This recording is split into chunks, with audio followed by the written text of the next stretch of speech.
Kamal Souik, bonjour. Bonjour Mahrez. Alors vous recevez aujourd'hui deux invités, Madame Mechta Racha. Alors vous êtes à la tête de El Faracha Ascension, vous allez en parler dans quelques instants. Et Yassine Sichaïb, vous aussi vous êtes start-upper, vous allez nous parler aujourd'hui de Rihlat Boumerdes. Kamal Souik, mes chers amis, bienvenue à vous. Merci Mahrez, bonjour à tous. Donc Startup vous fait découvrir les start-upers, leur univers. On en parlait hier avec les énergies renouvelables, les projets qui sont en vogue en ce moment. Nous avons choisi de vous faire découvrir leur lieu de travail ou le lieu de certains d'entre eux, les espaces de coworking qu'on peut traduire par un travail collaboratif. Alors nous allons vous faire un petit rappel historique. Le coworking est né en 1999 en Allemagne par un certain Bernie de Koven. Il a impulsé cette dynamique dans ses jeux vidéo. Par la suite, le coworking a été récupéré par les Américains dans la Silicon Valley, et c'est un certain Chris Messina qui va introduire ce concept dans la Silicon Valley. Chris Messina, si vous ne connaissez pas, vous utilisez une de ses inventions. Si on peut parler d'invention, c'est lui qui a mis le hashtag en vogue justement. Et nous allons aujourd'hui parler au-delà de cet espace de travail, au-delà du coworking. Nous allons vous expliquer ce qui se passe dans cet univers des rencontres, des projets, de partenariats, pour être plus précis. La preuve, c'est que nous invitons deux start-upers qui se sont connus dans un espace de travail. Donc, Mechta Racha et Yassine Sichaïb, merci à tous les deux d'être parmi nous. Nous allons essayer de répondre à 3 questions avec vous. Pourquoi avez-vous choisi un espace de coworking? Quel avantage? Qui peut accéder à un espace de coworking en Algérie? Et finalement, combien ça coûte et combien ça rapporte d'être dans un espace de coworking? On commence avec vous, Racha. Est-ce que vous pouvez nous expliquer votre activité en 2 bouts? Merci pour l'invitation. Bonjour tout le monde.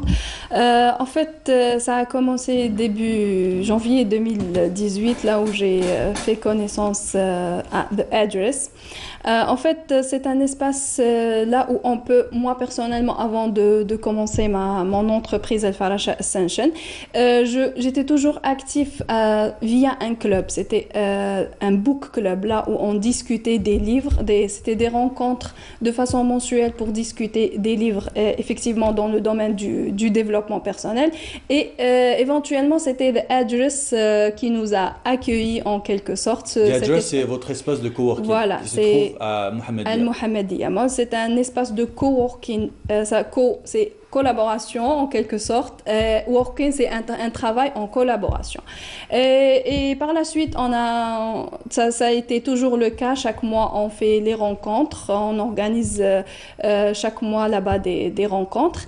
Par la suite, ça s'est développé. Et le coworking space de Address nous a permis de faire cette activité de domiciliation. Ça veut dire c'est une start-up qui a un registre de commerce. Vous pouvez avoir un registre de commerce tout en étant dans ce coworking space. Donc éventuellement ça c'est par rapport au coût. Ça nous permet d'avoir un bureau tout en ayant un budget un petit peu... Très bien, on va entrer dans ces détails-là. Yassine Sichaïb, vous êtes cofondateur de Rihlat Boumerdes. Vous faites quoi exactement? Alors, c'est Yassine Sichaïb. Oui, cofondateur de Rihlat Boumerdes. Donc, je suis chargé de communication aussi, employé dans une entreprise qui est domiciliée au coworking space The Address. Donc, c'est l'entreprise Not Thousand Words et je salue d'ailleurs sa créatrice, fondatrice, Ikram Moudlanour. Donc, je suis vidéaste, photographe et graphic designer. Alors, Rihlat Boumerdes, c'est une association pour... Vous faites des sorties? Un groupe d'aventuriers où on organise des sorties chaque vendredi. Notre public cible, c'est beaucoup plus Boumerdes parce que nous sommes le premier groupe d'aventure au niveau de cette ville. On va dans des endroits naturels pour découvrir la beauté de l'Algérie, faire de l'écotourisme. Et on va découvrir tout à l'heure certaines de vos images, vos captations vidéo. Mais je reviens sur... Vous deux, on ne vous a pas invité par hasard parce que vous vous êtes rencontrés dans The Address, dans l'espace de coworking, Et depuis, vous ne quittez plus, vous travaillez ensemble. Effectivement. Alors, vous pouvez nous raconter cette aventure? Donc, comme je vous ai dit brièvement, donc, notre entreprise Al-Faracha Ascension, c'est un centre de développement personnel, là où nous avons plusieurs piliers. On organise des formations. Comme je vous ai dit, le deuxième pilier, c'est le book club. Et le troisième pilier sur lequel vraiment on active, c'est trips, ou les sorties et les voyages.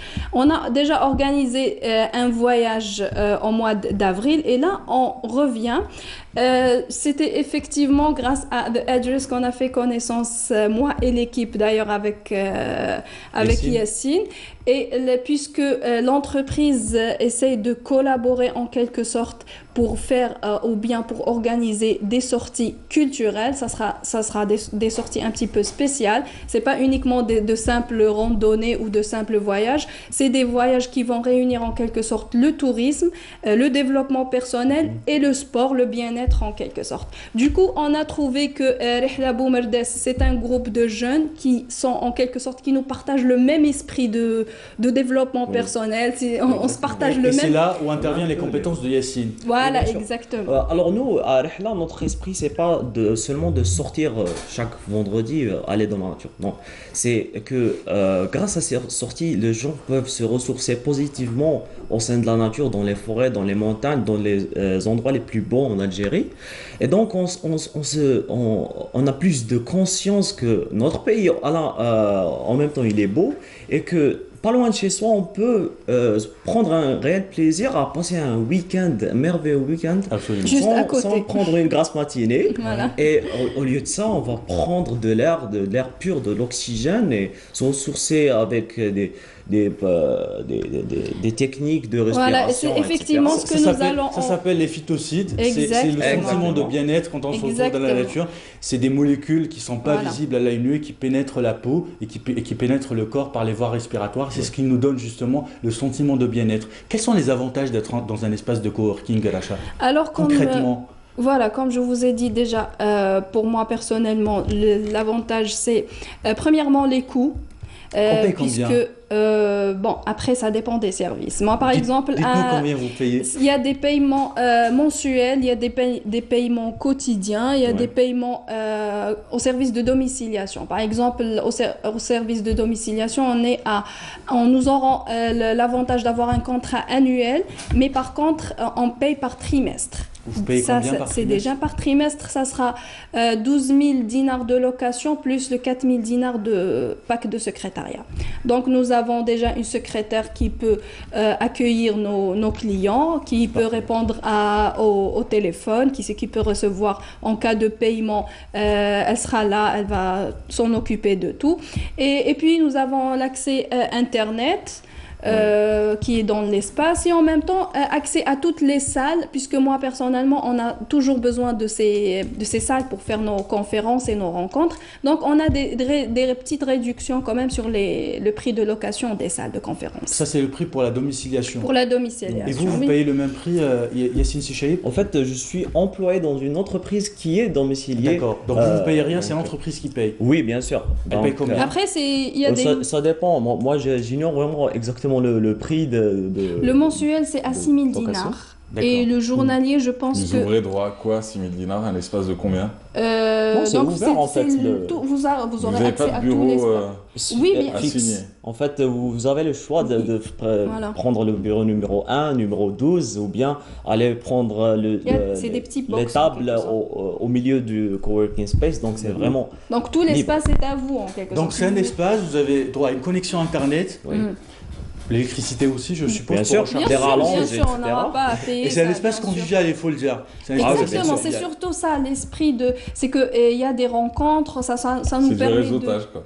Oui, pardon, carrément. C'est du réseautage. Ouais. C'est ce qui fait fonctionner les entreprises. Hein. Voilà, exactement. donc ça va nous permettre de connaître des gens, de trouver des opportunités, comme je vous ai déjà dit. D'accueillir des clients. Voilà.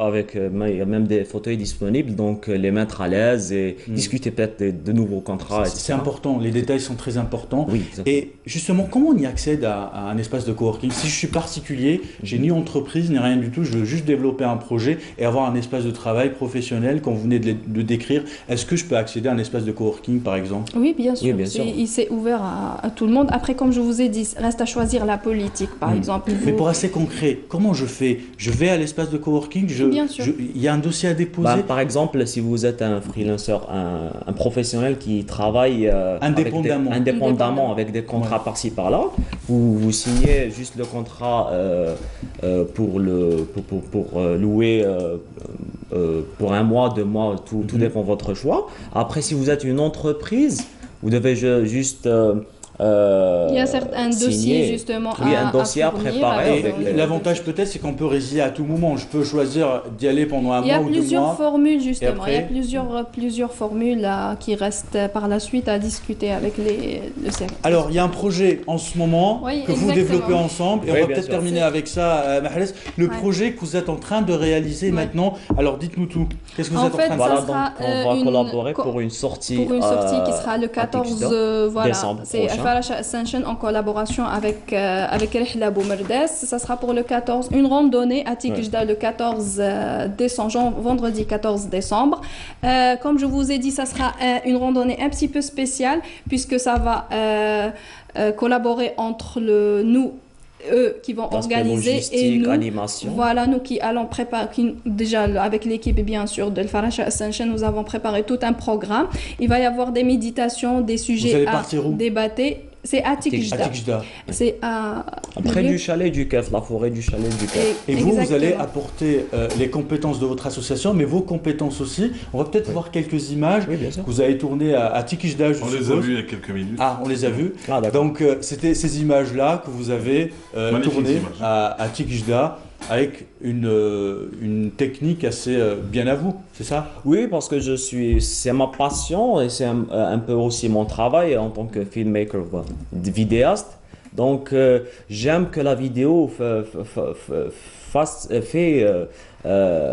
comment dire, réagir des émotions au fond des spectateurs. Très bien. Tout est une question d'envie. Je vous remercie tous les deux d'avoir répondu à notre invitation. Merci Mahrez. Merci à vous.